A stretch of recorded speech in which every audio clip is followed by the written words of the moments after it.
Welcome to What the Freak. Today I'm going to be dropping in with my longtime friend, Mr. Cori Rios. Welcome to the show, dude. Thank you for having me. Yeah. Yeah, this place is awesome. Very impressed. Thanks, dude. Yeah, it's been we come a long way. Started from the bottom. Now we're somewhere. We're on the third warehouse now, actually. Yeah, it looks awesome, man. Great spot too. Thanks, dude. Well, Cori, I've known you for a number of years now. We met back in probably around, 2013? Something like that? Yeah, it could have been even earlier than that. 2012, 2013. When did I start living with you? 2013 or 2014, I want to say. All right, yeah. Because I have you in my phone as Love Tribe. Like, back when we used that name for some of that God. group, I totally forgot about that. Yeah. Well, and it was funny because I actually answered your Craigslist ad. Oh, shit. That's what it was? That's what happened. Oh, my God. God. We had known each other because I was living at the house over on 28th Street with all the girls. And I was living over there for a while. Yeah, and like then, Wya and them. Yeah, Wya and Taryn and everybody and Jen and Janthony. And I answered your Craigslist ad. Oh, and I shit, showed up, dude. and I was like, I totally forgot. Wow. And I showed up. We were like, all right, well, let's definitely live here. Yeah, it's funny, man. I actually I was talking about that house the other day. You know how weird it was to live on 24th Street. Dude, same. Literally yesterday, I was talking about that. Wow. Well, I saw Nicole's moving too, so. I just saw her a few days ago. I was hanging out Nice. with her and this mutual artist friend that we know who was in town, and she was telling after some kind of spiritual advisor or something had told her, or her psychic or something, said she would live there 11 years, and now she has to move out 11 years pretty much to the date. Wow, man. It's pretty wild. Yeah, there was a few I was telling them there was one time I tried to go home there and they had blocked it off because somebody something had happened to somebody with a bus right on our driveway. Somebody got hit by a bus, and I can't remember. Do you remember that? No, I couldn't pull into the house. It was, you might have been gone the whole day, but yeah, Wow. that was one of the most interesting spots I think I ever lived. We had some weird Back out of our driveway, it took 15 minutes. Oh shit! Yeah, man, that was the worst. Brutal. Just cars whizzing by all the time. All the Weird time. people walking down the sidewalk sometimes. Always, dude. It was fun, and then all the stray cats that lived, are Littlefoot and Gray Cat, and Mr. Meowgie. Who ended up making our album cover, all of them. I remember that, yeah. Wow. They're on the album, forever imprinted on our Glass Cats album. Oh, dude, you know what it was? Yeah. I think before we were roommates, I went to a little show or something you were doing. It's a release party. I got one of your fucking albums. Oh. I think before we even met, I had an Hourglass Cats album. That would make sense. Or a demo or something. Yeah, because I think before that I had already no, you're right though. We had other stuff before that, but yeah, because you were coming over to the old house a lot, and that's kind of where we became friends. Yeah, well, because I met that group at the end of 2012, Taryn and Wya and Prosper and them, because we went to Sedona on December 21st. That's how I met you. I met you and Chloe on December 21st, 2012, up at Cathedral Rock at that thing that was going on up there.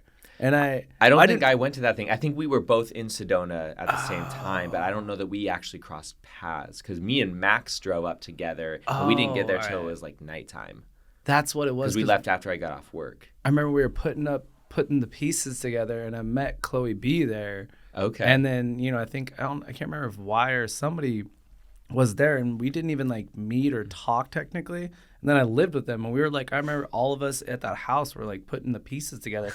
And then me and you were living at that new house, and we put the pieces together that you were up in Sedona around there as well. And it was yeah. Wow. There was multiple people up there who some of us didn't even cross paths that day, but we were all in Sedona that same day. Yeah, that's everyone was just drawn up there. We were I got 2 weeks of water in my car. Let's do this.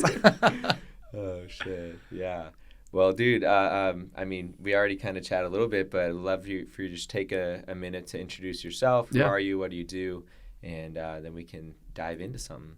Well, my name's Cori Rios. I play music pretty much most of my living. I recently got involved in real estate, got my license, been doing that for about a year and a half, 2 years ish. And, I've also tried to be a creative in multiple forms with, Arizona wear, making random art, growing cacti and putting them in random things and selling them, just anything that kind of floats my boat at the moment. But, historically speaking and majority wise, I love playing music, and I play all over town, and it's been my thing where I'm a live performer, and I planning on creating a lot more in terms of like actual products of music that's being distributed.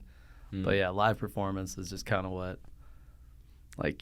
explains who I am. That's my thing. That's love your it. jam. Yeah, I love it. Hell yeah. Yeah. Dope.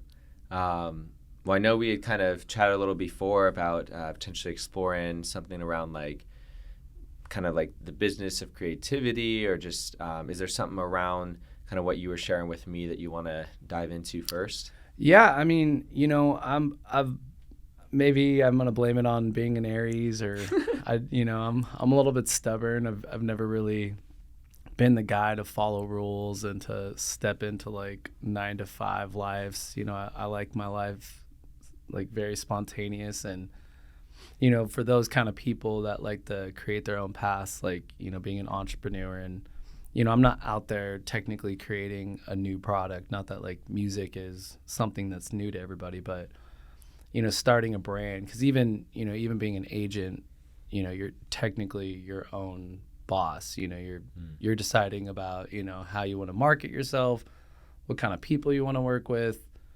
all of that. And that that idea has really followed me in every path that I've taken in my life. And with all of those things that I like to do, they all kind of filter into each other. It's like I can meet clients, playing a show.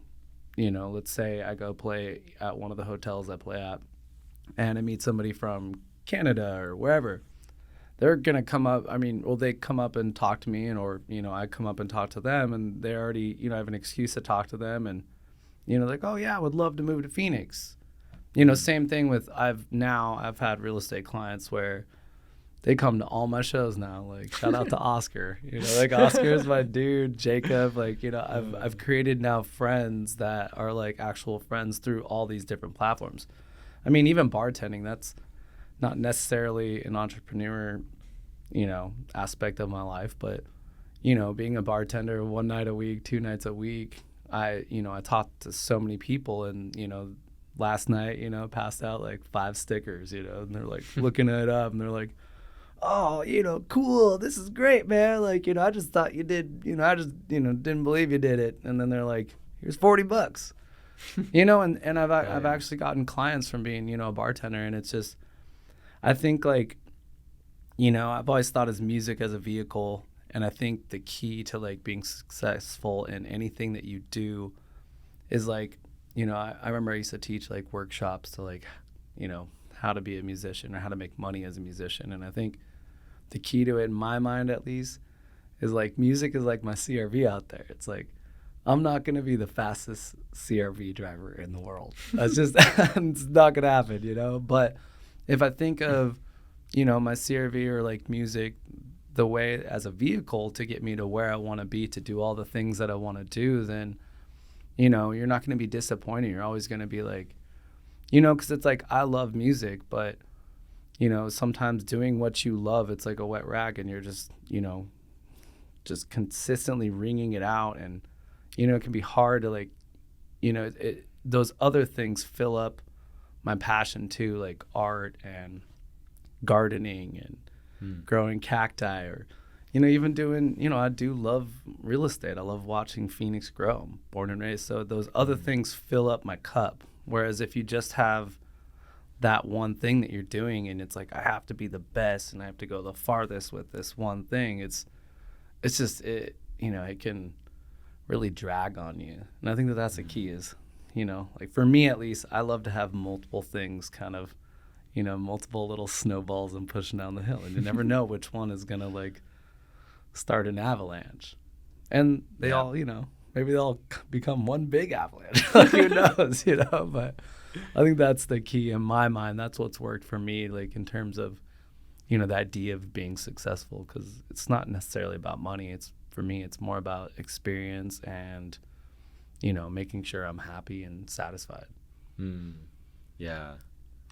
Yeah. Well, dude, I think that's one thing I've always admired about you is you're what I would call like a multi-passionate person. Like you have different interests, you pursue them, you're just experimenting with life, you're trying different things, you're doing apparel, you're doing cactus, like just all kinds of random things sometimes. And I'm just like, yeah, like Cory would do that. Like he'd try that out. And it's just, it's so cool. It's like I love hanging around people like you who just, you just have like a curiosity for life, I feel like, and you don't just put yourself in one box, even though, like, yes, you are a musician, and that's kind of what a lot of people know you for. It's like you have still, like, all these other parts to you that you kind of get to know as you get to know you over time.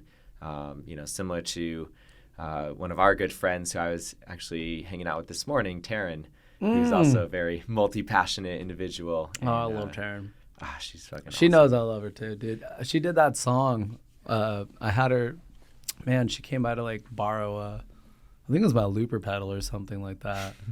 And I was just like, hey, if you want to borrow this looper pedal, I was like singing to this microphone, and she just like, like sang just literally just, it was just noises.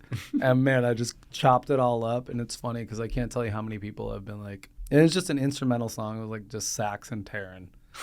And it was like, I think I called it Sedona Sundays and stuff. But yeah, like a lot of my friends hit me up and they're like, Cory, this is it right here. And I was like, yeah. So I told Taryn, I was like, come on by again, girl, because it literally took her like 10 minutes tops. Yeah. And she just like just freestyled some noises, and yeah, she's so good, man. Taryn's awesome. Dude, yeah, that's awesome. Yeah, no, I really relate too, just to the like. Yeah, like pushing snowballs, and it's like you never, the more you push them, the more that they start to like build a little bit of momentum, and you never know where that's going to take you. It's like I'm doing this podcast. This is episode maybe 31 now, I want to say. It's Wow. gonna be. So we're getting up there, almost like 1/3 of the way to 100, and it's like I love not having like hard expectations about things. Like I want to be doing this for like 10 plus years, as I was telling you, but other than that, like I don't really have any specifics on like where's this supposed to lead to, or what is this supposed to be, or I'm not trying to like, at least at this point, like make a ton of money from it or market it or reach a certain subscribers. Like I don't even know how many people do or most likely do not listen to my podcast. I hear from friends here and there, and that's cool. Like, for me, I like just to do things because I'm curious about them and I'm drawn to them and they're meaningful for me. And it's almost like it's just fulfilling in and of itself. Yeah. I try to avoid as much as I can doing things because I need to get to a certain place or because this has to do a certain thing for me. Like clearly we have things that we need to do. It's like we have to make money. We have to, certain needs we need to fulfill. But for me, it's like, the more I can just lean into my curiosity, the more I can just lean into exploring and experimenting and just showing up to life from more of almost like a playful attitude, things just work out a lot better. And then I get to, like those unexpected connections happen a lot more when I'm not so tied to like, this is what this thing is for and that's why I'm doing it. It's like, oh, like, yeah, who knows who I could meet by doing something that then feeds into this other thing that I'm doing. Like it happens all the time. So yeah, I love that. That's, I think, the way to keep it. I don't know who I was talking about this with the other day, but I just think expectations kind of ruin so much, even for me, especially with me with like the creative space, like, like putting out an album or like putting out something in the world, and it's like, you're like, oh man, I dropped a lot of money and a lot of work into this, and it's like, 400 people listen to it, and it's like, oh yeah.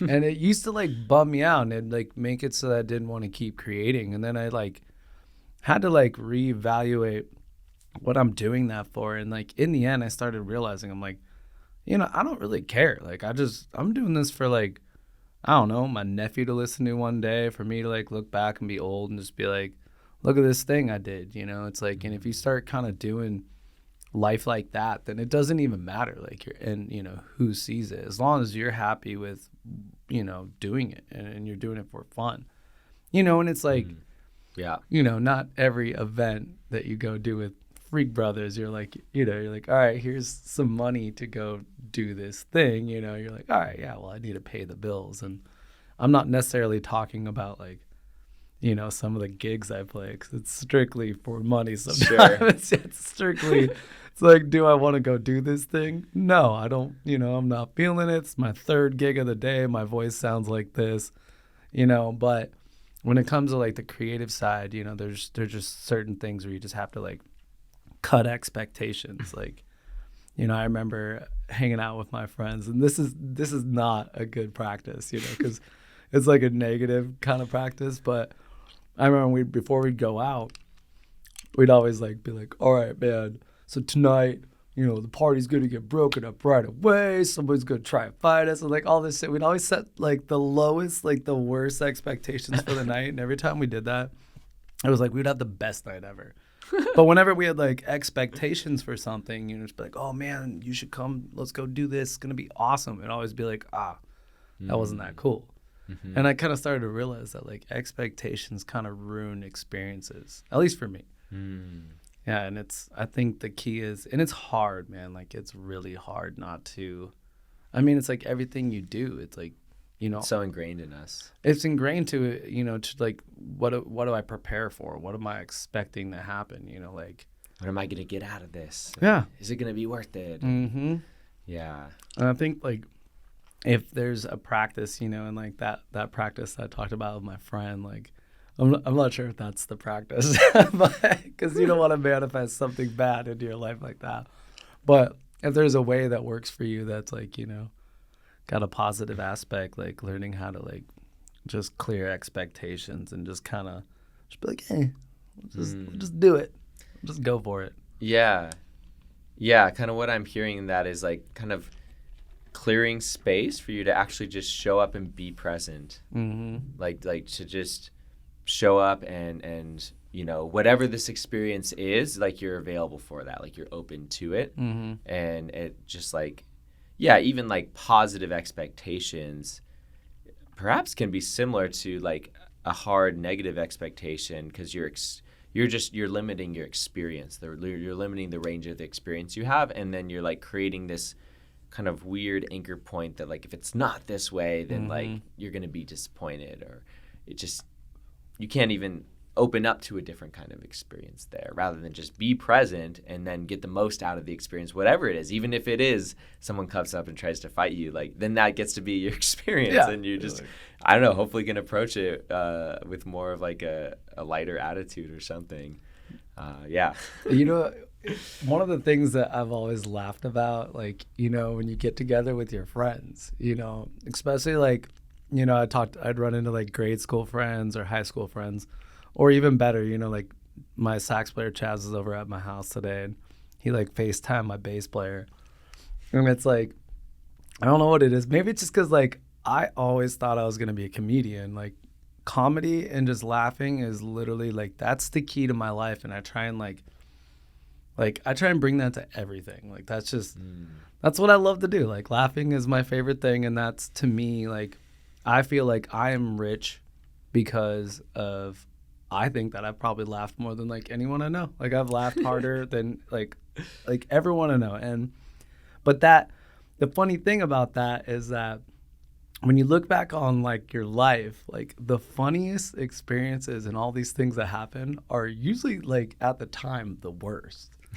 It's like, no one's like, do you remember that time we did this thing and it was so beautiful and it was so cool and we had such a great moment. We all sat in silence, like, no, it's like, I hate to say it, but the funniest and, like, the funniest memories, everyone's like, oh yeah. It's like, me and my bass player instantly were like, yeah, you remember that time at South by Southwest where, we were in each other's face about to fight, and then we had to decide, that we weren't going to fight, and then we both were getting to bed that night, and we were like, well, we're sleeping butt to butt. You know, like that's the funny. That's like one of our favorite tour memories is, just, going from about to have a fight to we're sleeping butt to butt tonight. Like organizing that. It's like, it's not like, remember that awesome show we played over here? It's always like, remember that show where our bass player didn't show up and it was me on a djembe and a guitar and we cleared out a crowd of like 150 people?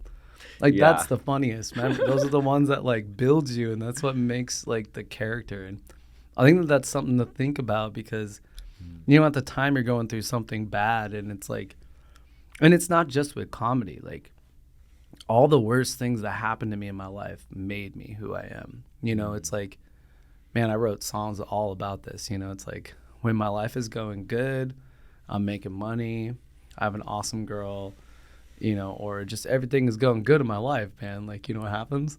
I stop writing.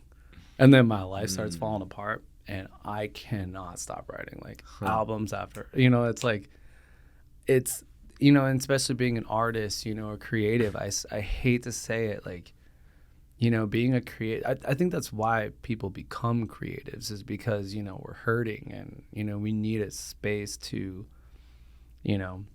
a way to transmute these negative energies. And I've always said, like, like, think of all your favorite bands, man. Like, all these bands that were just making such good music and, like, first 3 albums are like, oh, this so good. And then, like, their 4th and 5th and 6th albums start coming out. You're like, what is this? Like, this isn't the band that I liked, And I think it truly is because, all that struggle and all that pain and, all that stuff that was going on in the beginning of their lives that helped create that style and that music and that kind of stuff. Like, then their lives start becoming awesome, and they're touring the world and doing what they want. People appreciate them and, dating comfortable. Yeah, getting comfortable. And they're dating models and doing whatever they want, starting this other company. And all their dreams are coming true. And it's like, they just can't, like, they can't identify with that pain and struggle anymore because they're so far away from it. So they can't make that, like, that music. It's like a diamond, it's like the pressure is what creates a diamond. Yeah. I truly believe that. It's like, and I'm not saying that you need to go live a hard life or any of that stuff. And I think the true key is, like, to find ways to, like, like, I like Anderson .Paak because he's just, he's had struggle. And I'm not sure if he's struggling too much anymore. Like, I think he's living a good life, but he still has a way of channeling. And I think he'll always be, like, able to channel. And I think that that's what makes a true artist is somebody that, it's their personal experience at first. And then once they get detached from that, like, struggle, they can, like put themselves into that struggle. And I think that that's the key to, like, keeping consistency in your, like, creation and all that. But it's, it's something to think about. Like, I've thought about it a lot. I'm like, do I want to be unhappy to be a good creator my whole life? Or are there ways of, like, tapping in to that? Yeah. Yeah, it's so interesting that you bring all that up. Me and Taryn were briefly chatting about that this morning of, like, man, like, artists, like some artists, they just keep throwing themselves back into the struggle over and over again. It seems like the cycles just keep going because that's how they, like, make great art. A lot of artists, that's how they make great art. And I don't know, the question that comes in my mind is, what exactly is that specifically that is the fuel for great art? Is it unhappiness? Is it just intensity of experience? Like, is it being uncomfortable? Like, what is that more specifically? Like, do I have to ascribe myself to be unhappy for the rest of my life if I want to keep making great art? Or is there just, can I kind of sift through what's there to, like, maybe it's something else. Maybe it's not just that. Maybe that is, for some people, how they create their great art. Maybe it's even different for other people. Curious if you have a few more thoughts on that. Yeah, I think, for me, I think it's, like, tension, and, like, like, a lot of the stuff that I create, I've noticed that it's, like, it comes from, like, a tension, not necessarily my solo stuff. My solo stuff's more, like, reflective and whatnot, but, like, with the band, the Hourglass Cats, like, a lot of my favorite stuff is all, like, the like, gypsy, dark, like sexual tension stuff, and then the rock and roll's like, like wow, like kind of angryish, like it's just kind of like this tension. But I like what we were saying before is I think like, for me it's like there's times where I'm just making up, we're just jamming, me and the boys, and the second the song is done, or like once we're done with it, like if no one recorded it, it's gone forever. And I think that what it is because like I swear, like it's not me, it's just like something is just taking over, like the words and the melodies, they're just like coming through me. And like the second I'm back to being like kind of conscious of what's going on, it's out of my mind. And I think it's not necessarily sadness, anger, all these things. I think it's just like, we were saying like with the diamond, it's just like pressure. It's like when you get stagnant, it's like when things are stagnant, it's hard to feel, I don't know, it's just like, it's like chaos, when you start shaking things up, that's where new things are created. But when it's like just everything stays still, it's like there's, then you just kind of stay the same. It's just like that's my opinion though. But like I feel like, obstacles are meant to be obstacles are meant to be broken through, and not everything can stay the same forever. Like things just need to be kind of shaken up. Like I don't think that this is the best we're ever gonna be. Like I truly always believe that there's room for growth. And I'm not saying that you can't settle and be appreciative for the way things are. I just always believe, that's what I believe about myself. And I love people that are totally okay with everything the way they are. But, for me, I need that, like the idea that things maybe not aren't going to get better, but they're going to grow. Like this plant is either it's not just going to stay like this forever. It's either going to fade away or keep growing. It's just, it's nature, it's either going to grow or it's going to die or it's going to start over again. It's like, that's not the way things are in the natural order of things. And that's how I feel about that, is when things are stagnant, it's hard to create new things. Yeah. Wow. Yeah, I think that's a really, really potent take on it. And I love the pieces, especially on like tension. Like there's like this tension, this pulling forward or expansion. And then, yeah, like the lack of stagnation. It's like energy's moving, you're expanding, growing, experiencing, and there's like a movement happening internally. And I know that I haven't really officially created much songs yet. I have the one out. Actually, I'm just finishing up my second one right now, which came out of a breakup. Actually, that's the best ones, dude. And dude, it was the first time that I was like, as I was writing the lyrics, I was sobbing. As I was starting to try and record it, I was sobbing. Like I was just crying, and I've never experienced that before. But it was just really powerful. All the emotions and the energy that was flowing through me. And it was actually really beautiful. As much as it was like sad and kind of painful, it was also really fucking beautiful and powerful. And, and then my first song came through really like the midst of the pandemic. And like my producer was going through some really deep things in his life. I was going through some deep struggle and challenges in my life. Like we were both being like pulled by this tension to like keep growing and keep moving forward. And I think we really like infused that growth process we were going through into the music. And I think that's why it was so meaningful and powerful when it came through, because it was like an expression of like the life experience that we were having and like the meaning that we were connected to in that experience. So I just really resonate with a lot of what you were sharing there. And yeah, I think that's probably when the worst art is created, is when you're just kind of like too comfortable, when you're too stagnant, when you're it's just kind of same old, but if like shit is moving and changing and evolving, it's like, damn, like I have a lot to express. I have a lot to share. I have a lot to like pour and infuse into my creations. So yeah, I really, really resonate with that.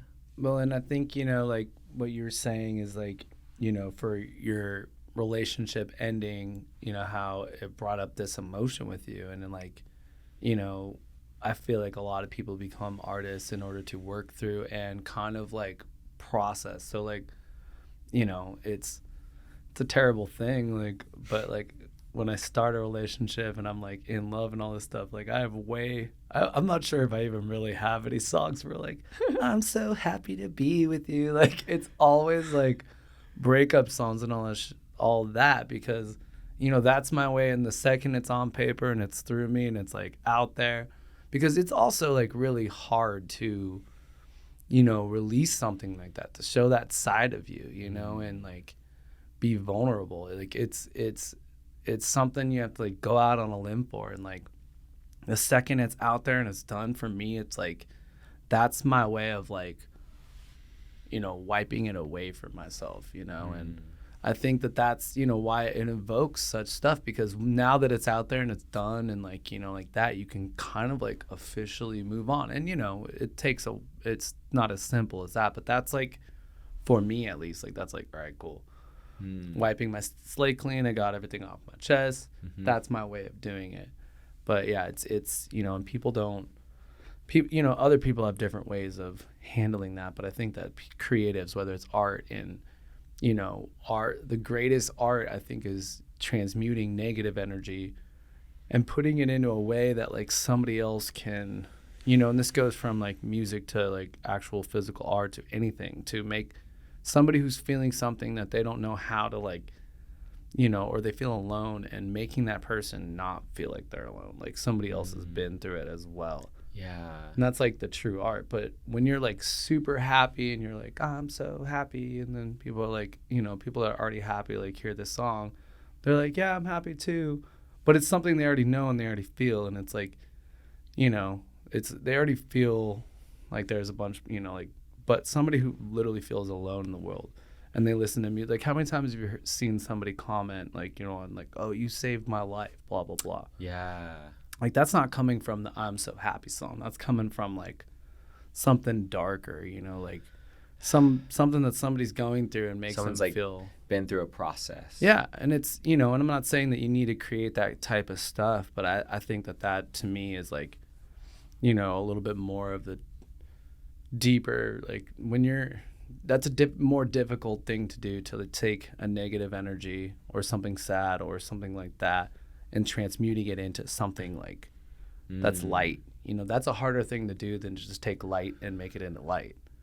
You know, and that's, I think, where like true physical art, music, all that stuff, like those kind of artists that can do that kind of stuff and make the difference to people, like that to me is like, whoa, that's next level. That's like bigger than them. And that's where I think it is it's like, true artists of all sorts, like, they'll be like, that wasn't me, dude. that was something bigger than me, and channeling, like something through you, like God or whatever you believe in, it's whatever that is, the universal spirit or higher self, anything. Yeah. Like I'm down with whatever version you want to say for that, but that's the like, muse. Yeah, the muse, whatever it is. Like, I think that's the key to like staying in there, is to never like you can take credit, but like don't get too caught up on like, I painted that, or I made that song. It's like, no, I didn't. I just, just the vessel.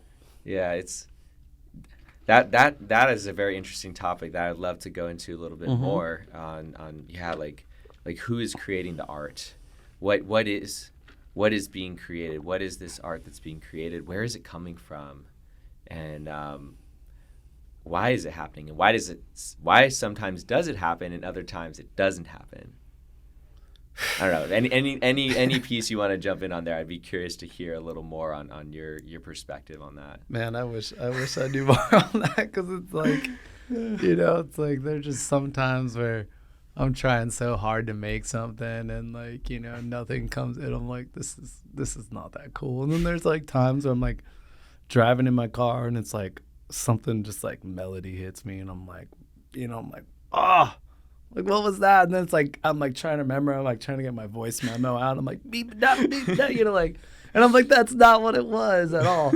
It's like that Tenacious D song. Remember, this is the best song in the Yes. world. He's like, and it actually sounded nothing like this song.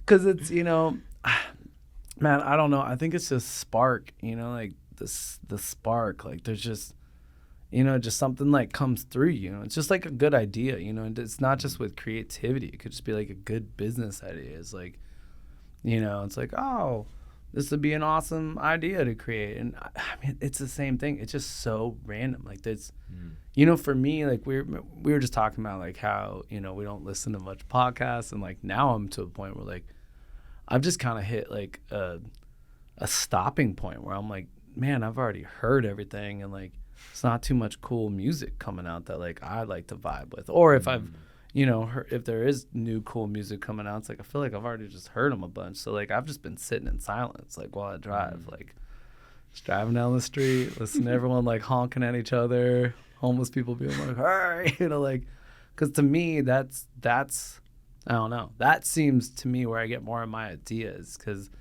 sometimes the more I listen to other people's stuff, then it kind of like find myself like getting their ideas, Or like I'll like listen to a melody and I'll be like, how can I riff off of that melody or something like that, which is like, that's how you start, like that's how we all kind of started as musicians, learning other people's songs and be like, I'm just going to change this a little bit over here and then now it's my song, but that's the thing is nothing. I'm going to try this style and then just change it a little bit. Or combine two styles, and I've said this all the time, like anyone that thinks they're original, like you're not. Like there's no way you could be. There's only like 12 chords, and in a scale, those 12 chords don't even work. It's like only 6. Like you choose one of those chords and it's like, all right, now you're already limited to like 5 or 6. And it's like, there's just no mathematical way to be original with music. All the melodies have already been done. Everything's been done. All the styles. The only way to be new is to literally take 2 things that have already been done and combine them together and make this new version of things that have already been done. So it's just, I think the spark, man, it's like, I don't even know. I'll just be honest with you. Like I started on a ramble and I was like, I don't have the answer. Like, dude, I love that. Yeah. Especially knowing how much of like a longtime musician you are. Like it just, I think it just goes to show like how much of that whole process is still just like such a mystery.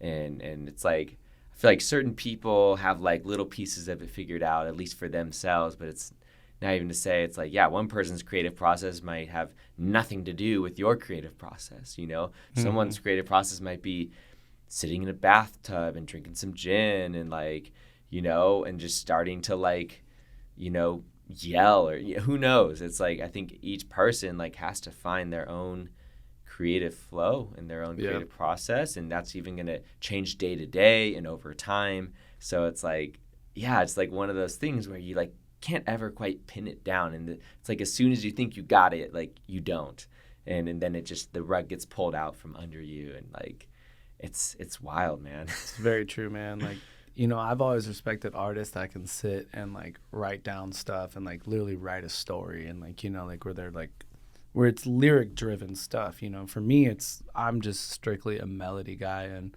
the way I compile my music, how I write all my stuff is literally freestyles. Like it's a combination of like, we came up with a riff and it's like, all right, let's go play it live, 100 times. And then like, through these 100 shows, I've already like made up all these random things and things stick with me. And then I just like, like that. And, in a weird way, they end up making sense. People make sense of it for me, to me. Like, I'll be like, I have no idea. The boys used to make fun of me. They're like, yeah, Cori's songs would always start off about like a girl, and then it's right away the government. And they were right. It was literally that way back in the day. Now I've gotten a tiny bit better, but yeah, I mean, everyone's got a different creative process. Like I'm sure Kanye's got his, like his time, his studio. He's in a vibe, and I think when you're saying is that like, like what you've done with this place, like you've set it up to create. This energy that like you're going to bring friends in here and have good conversations. So you've already started doing it. You set it up to make it look that way, feel that way for you. And now the energy's already building there. So then everyone that keeps coming in, that's going to keep building that energy. And I think that's kind of helpful. Like, you know, if you're a painter, if you're a musician, like having your studio or your area. Like a certain amount of structure Yeah. to what you do, consistency of what you have control over the consistency Mm-hmm. of. It's like I remember, I'm forgetting the book. I think it was in the War of Art.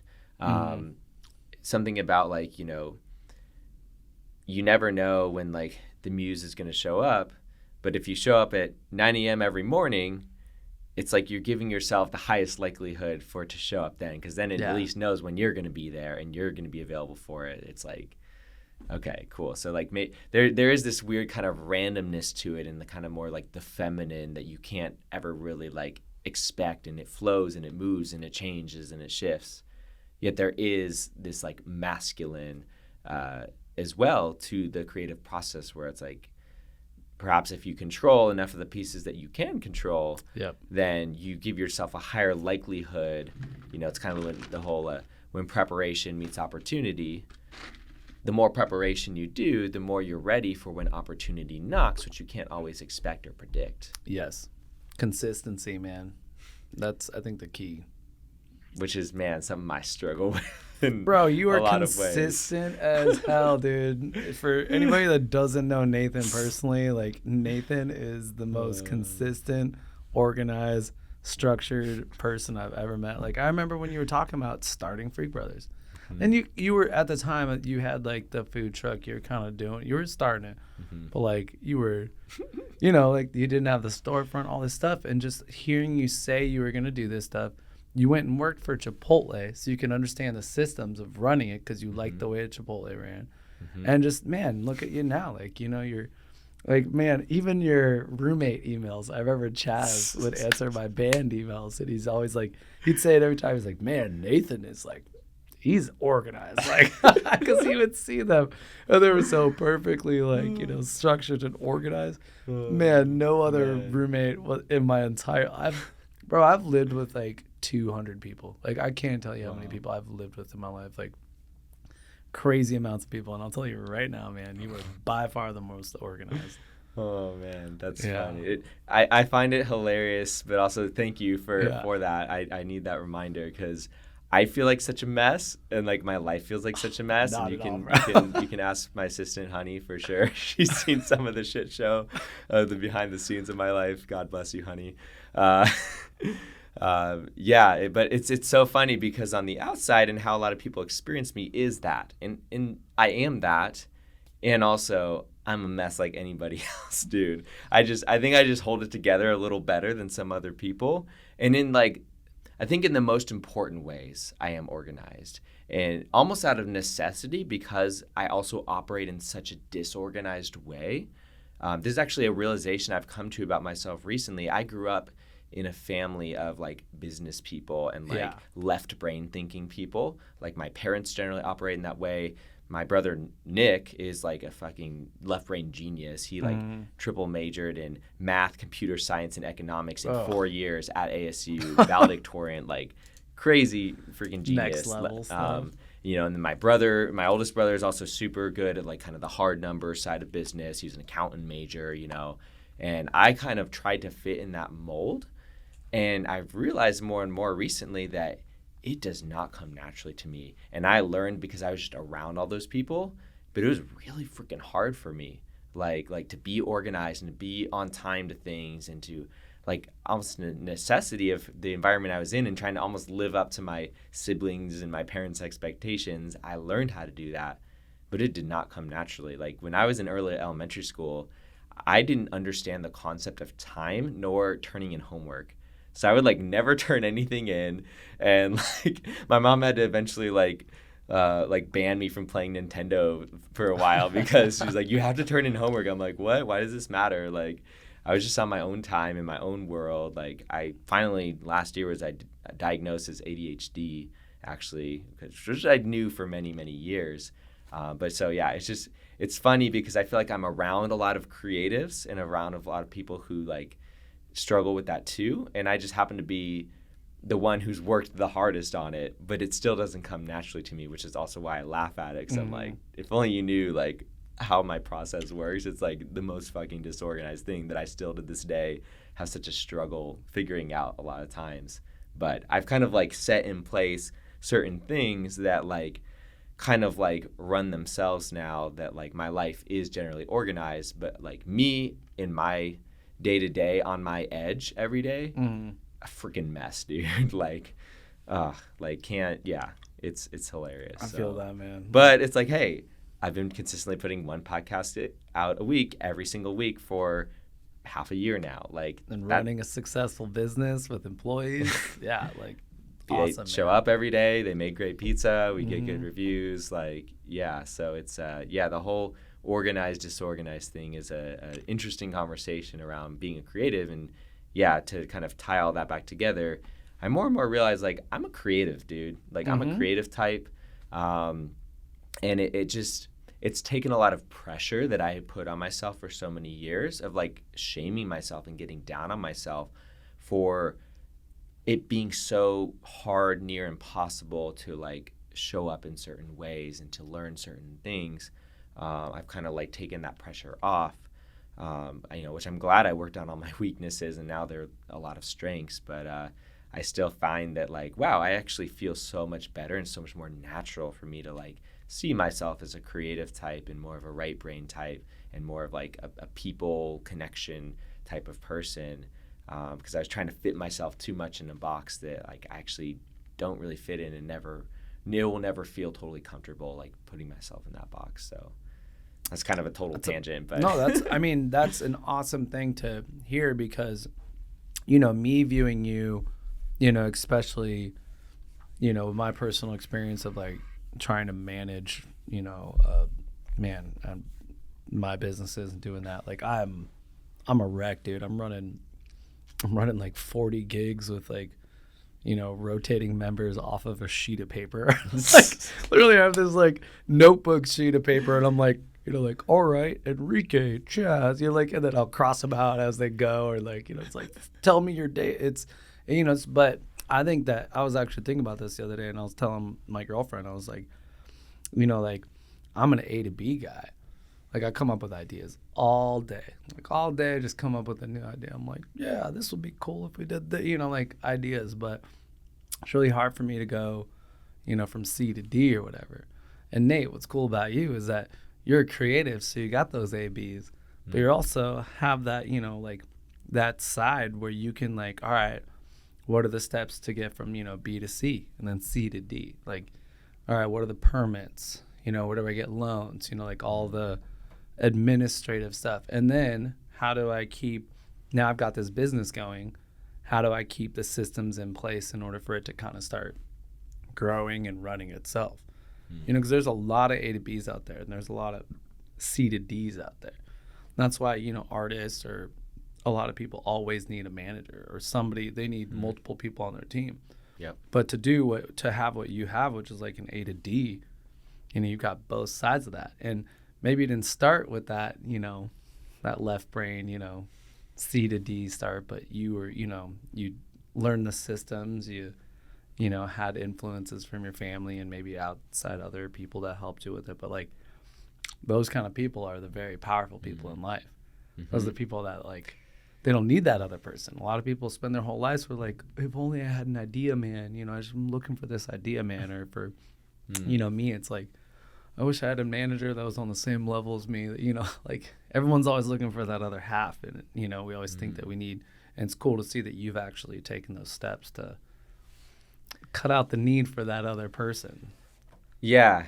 I think it's a valuable pursuit to like create more balance in oneself and really identify those things that we're weakest at and improve upon them. It takes a lot more time and effort to do that.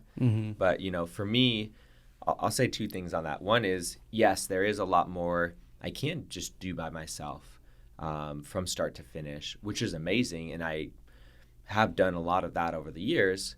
But two, I'm actually going into a new phase right now where I'm identifying all those things that, although I've gotten pretty good at them, they still don't come naturally. I still don't enjoy them. They don't excite me. And I typically procrastinate those things the most or still don't do like the greatest job with them. I'm now learning to outsource those things more, hiring other people, training other people to take on those roles, whether it's in my business or otherwise, to do these things. But because I have created a foundation for myself to at least know the basics on how to do those things, like finances, for example, hard numbers don't come as naturally to me, but I put in the work to understand, what does a balance sheet do and look like? What is a profit and loss statement? How do we do projections? How do I understand revenue and expenses and how that affects the bottom line? And what are the levers that affect these different variables, these different numbers? It's like that stuff still, it doesn't come as naturally to me. And it's not something I want to personally be managing for kind of the day-to-day and overall, but I now know the language well enough to intelligently speak about it and to train others to hold those pieces for me. Whereas if I didn't really know much about it, I would just kind of have to take their word for it and just trust that they're doing it right. And I wouldn't be able to be as effective in affecting change in those ways. But because I can speak the language now and I can do the basics myself, there's still people out there who can do it way better than I can and take us much further in those ways than I could myself. And I have other things that are a better use of my time that only I can do and that I actually am great at. But I have a much better understanding on how to work with those people who are taking on those roles and responsibilities for the things that I'm not as naturally gifted at. I think that's the key, is like what you're saying is, to educate yourself enough to have a basic knowledge on all the things that you need to do. But if there's somebody better and, financially and time-wise, it makes sense to outsource those things. There's no point in, if it's going to take you, a days to put together a balance sheet or, a profit and loss statement when somebody can do it for, in an hour real quickly and do it better, then it's like, yeah, what's the, is it worth, like, for me, that's mixing, Yeah. It's like, hey, I will spend months, man, just being like turning little levels down. And then I'll go bring it to my car and I'm like, oh, like, what was I doing? Like, I'll go back to the mix I did like a month ago, when it's like, in the end, I can just send it to like some dude on Fiverr or Jesse or, one of the million mixers and send them like $100 or whatever. And they'll do a way better job than I will. I think that's the key, is like, but learn the language, like understand, so that it's not just like, when someone's speaking to you, they're not just like, oh yeah, you can speak to them in a way and you can understand if they're doing something right or wrong, or, I think that's the key, is like have a general basic understanding of everything you need to do in order, to create a product or to run a business. Yeah. Yeah, I was having a conversation with someone the other day about this, it's like, if I'm a performer on stage and I'm out there singing, right, in the middle of the stage, spotlight's on me, I got a microphone, it's actually not the best thing for me to show up early, set up the microphone, check all the levels, go set up the lighting rigs, make sure it's looking just right and positioned and everything, making sure that like all these different factors on, go physically set up the stage and how it's looking and all that. Because by the time I do all of that, I'm not going to have the energy or focus to like sing and perform and really give that everything I have, if that's truly what my greatest gift is, So it's like, and yet, if I just walk up there clueless, it's like I might not know how I want the lights to be. I might not be able to communicate to the lighting guy or, the sound person if it sounds a little off or I want it to sound a little different, or adjust certain things. It's like I need to know enough to speak the language in order to most enhance that which I'm greatest at. Yeah. So that's kind of more how I see it is, I want to learn a little bit about lighting design. I want to learn a little bit about the sound, or, when I'm making a song, it's like I want to know enough about, producing to be able to better communicate with my producer. He obviously has a lot of expertise and can hear and see things, but, the more I can hear things myself, like I have a different perspective than he has. So if I can give him feedback on how I want to adjust certain things, I'm going to be able to make better art. I'm going to be able to record things that in a way that are more deeply resonant and sound more how I really want them to sound. So it's like, I want to actually learn how to make beats, which I currently can't really do. I on a very, very basic level, I could probably fuck around and figure it out. I've done it on my Tesla because there's like a little beat making software. There's a Tesla beat maker? Dude. Oh, what? Yeah, dude. It's actually quite fun and actually decent for what you might expect it to be. Wow. I actually have a whole project that I want to do with that. Anyways, I'm gonna keep that actually a good idea, dude. But hit up Musk and be like, "Hey, man, I made this whole album on Tesla beats." That is one of the potential ways I'm going to meet Elon Musk. Is dude, get that going, dude. I had no idea they were doing that. That's awesome. Yeah, it's in the works. But yeah, dude, it's I want to learn more about that stuff so I can be a better artist. And I know that my forte is going to be rapping, singing, vocally expressing myself. But I want to know enough about that, enough about video production, so I can give better feedback on how to like craft the perfect video for the song, because I'm like getting these visions about it. But it's like there's some things that I will just never be the best at. And it's not honestly worth my time to invest 10 years into certain things to get to the point where I'd want to get to with certain things. It's best just to slowly learn more about those things to get better what my craft actually is, and kind of leave those other things. Because, man, if I had infinite time to like learn all the skills, I would want to do that. Learn how to make every beat from scratch myself. Like, that would be dope. And, there's other things I feel much more called to and much more desire around and much more excitement around. I'm going to try to focus on those things the most and just see kind of the ancillary skills needed to enhance that thing that I'm most excited about, gifted about, would be best investment of my time, energy, efforts. It's so, man, what you're talking about is literally the struggle of my life. Like, I try and also it's not just try and do it. Like, I will get excited about something for like 3.5 weeks, so it's like just recently it was After Effects, I'd take a picture and I'd, be like our album cover, and I'd like move some stuff so I could create like a visual graphic. And then, the week before that was, Adobe Premiere. And then the week before that it was Photoshop. And then, then I go back into Logic Pro. And then, they're just like, especially when you're creative, it's like, it's almost like, especially when you're self-managed creative is probably more specific, and then like, next month I'm learning about Google SEO.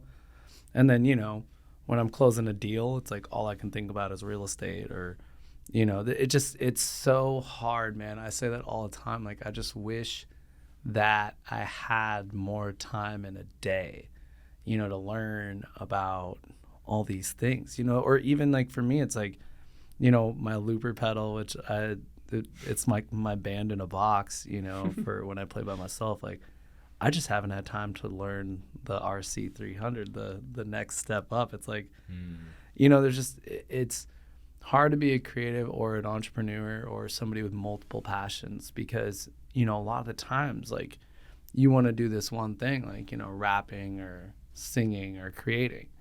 And then, cool, you want to do that one thing, but it's like crazy to think about in order to do this one thing, you either need to hire like 40 other people or do 40 other things, like the video production side of things. It's like, wow, now I have to drive, I already spent like $400,000, however much money you want to spend on to create this song. It's like, oh, now I got to spend like another $1,000, like, or spend thousands of dollars on the equipment, all this time editing this thing. It's like, yeah, it's hard to step away from or to make the decision of being like, do I outsource this and pay or do I spend my time and learn things? And I think, there's a balance somewhere in the middle and or like creating a team, like that's why labels and that's why like, businesses work because you found people you want to work with where you can, offload, these different things that need to happen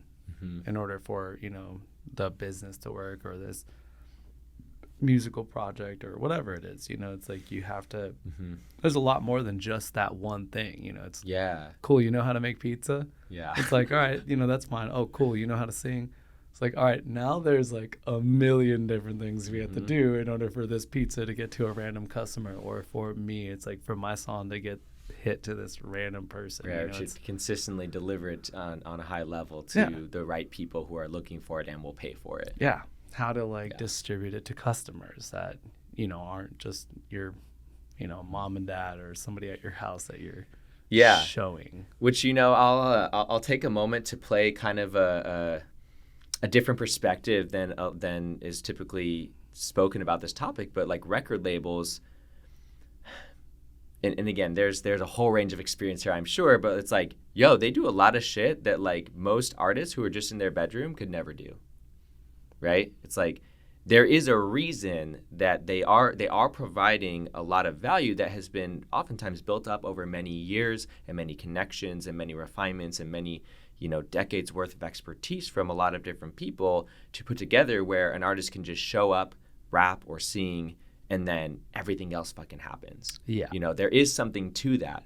Now, is there a lot of abuse and all of that happening and, you know, a lot of unfair deals? Absolutely. Yeah. And there is a lot of value there. And there's a reason generally why a label will take a decent cut from what you're doing if all you have to do is show up as the talent and just sing or just rap, no matter how talented you are, you know, because you would, over the course of, you know, many years, have to learn all those things and build up all those connections and have all that distribution, unless you kind of hit it lucky, or, you know, there is more ways of like kind of accelerated paths now for sure, more direct paths to the people. But even then, it's like most of the time for any sustainable success, you have to spend many years building relationships with your audience, with your customers, with the people who listen to, you know, your fans, people who listen to your art and pay for it. You know, that you jump into a label, you get a big deal, you're going to take a lot less cut because they're doing a lot of that work for you. You're kind of shortcutting it in a lot of ways. So I just wanted to kind of speak to that alternative perspective for a moment, because I felt like it was relevant to what we're talking about, that there is a reason. And, you know, being an entrepreneur, you kind of understand that a lot better than just the average artist or listener who maybe they have a more narrow perspective, where it's like, yeah, I had to wear 10, 15 hats when I first started my business because all the things needed to be done. Until I got to a point where I could afford to have other people wear a couple of those hats for me. And now where I can more and more wear just a few hats that are the best ones for me to wear, because I can actually have a team to support me in all those other roles and do those jobs better than I could. So it's true, man. And I think the key to what you said was sustainable success. That's the key to it, because anybody can go viral now. I mean, we've seen it. It's like, you know, this dude, you know, little dog, you know, it's like has one video. It's just, you know, like a good example, the last like random viral musician I saw was, you know, Hobo Johnson. Are you familiar with him? Name sounds familiar. Hobo Johnson, Lovemakers. And, you know, like he just, you know, put out an NPR submission, and like I remember my friend shared it and had like 5,000 views on Facebook when I saw it. And then like literally a month later, it was like 7 million views, like after a month, you know, and I was like, whoa, like whatever. And my friend, you know, joined his band, and yeah, they went viral by themselves without any label help and stuff. But what happens the second they go viral for continued success? You need a label's representative. And you can be an independent, but, you know, usually what ends up happening is if you're successful as an independent, you start your own label and help other people. Because it's about connections, man. It's this whole world, you know, and people always say it's like, it's about who you know. And I hate to say it. I really hate to say it, but every industry is based off of who you know. And I'm not talking about like being born into like, you know, a family with a bunch of connections or anything. It can literally be like, you know, I grew up down the street from this kid, and, you know, because I know him, you know, I have my favorite sax player ever in the world, or, you know, whatever the, you know, for you, it's like, you know, you met, you know, the developers of Churchill somehow, just because you know them. You know, everything in life is actually connection based. Assuming you have some kind of decent thing to offer. Yes. I'll kind of put that. Yeah, caveat. that is true. I mean, there's, you know, you got to have a good product or, you know, something to offer back. But yeah, I mean, that's what the labels are doing, is that they've spent time building these connections with the people that you need to know.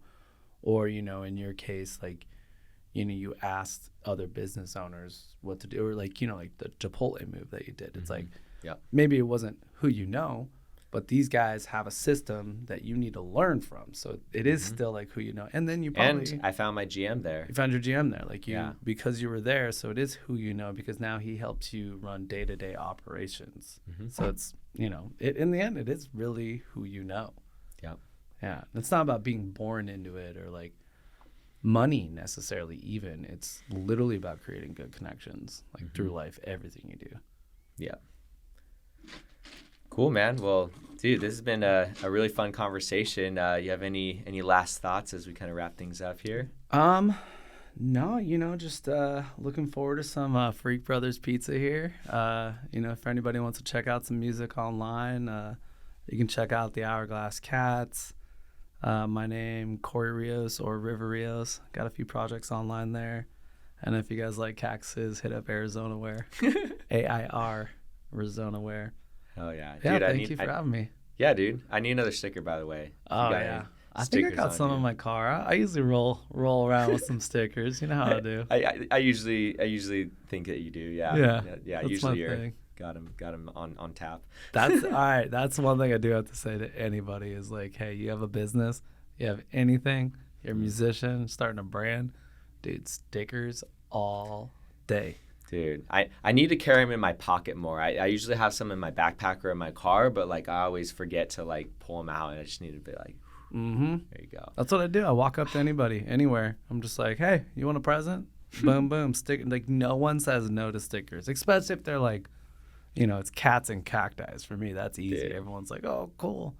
But yeah, like no one's gonna say no to stickers. Like that's what I've learned. Don't do business cards, do stickers. Number one marketing tool here. Yeah, it is. It's a secret weapon, and anyone can steal it from me. Hell yeah, dude. Well, hey man, thanks for coming on, man. Always fun when we drop in and chat. Yeah, and it's cool to explore some topics I feel like we've talked about before, but I feel like we went deeper than we've gone in certain ways. So that was really fun. Awesome, man. Well, thank you so much for having me. Yeah, appreciate you, brother. We got a bro launch coming up soon. Hell yeah. And thanks to everyone for listening. Yeah, we'll link Cori's information with him and his band and everything in the show notes, and we'll see you next time.